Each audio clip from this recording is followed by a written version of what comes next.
Well, the way we kind of got together is through email and through our mutual interest in consciousness and biology and consciousness in the universe and everything to do with consciousness and physics and biofields and whether consciousness is only in the brain or could it be pervasive in the universe. And then as a result of that, now we're having this interview. Mm-hmm. You've had an interest in consciousness aside from your professional interests. Right. And you got involved in various practices, yogic practices, many years ago. Can you talk a little bit about that? Right, yeah, that's been a parallel development that's happened in my personal life the whole time I've been, progressing, intellectually and professionally. And it basically began as a kid, and this is something that I think is very common amongst children, is that they have states.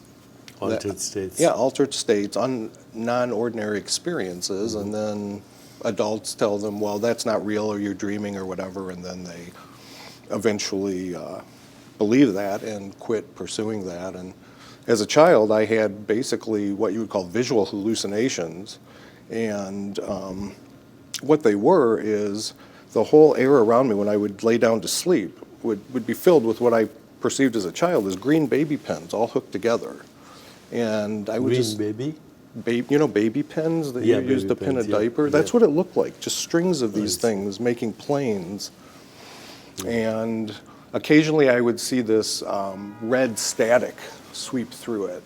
And I used to fall asleep at night as a kid looking at that, and I would ask my mom, what is this? And she'd say, oh, you're dreaming. And I knew I wasn't sleeping.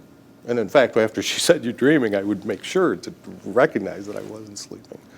So these were the earliest experiences. And then later in high school, I had a couple spontaneous out-of-body experiences that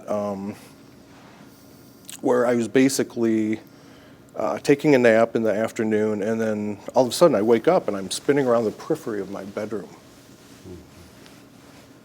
It's like, as a conscious being, not with the body, of course. Yeah, it's like, what is this? I was terrified. I didn't understand what was happening.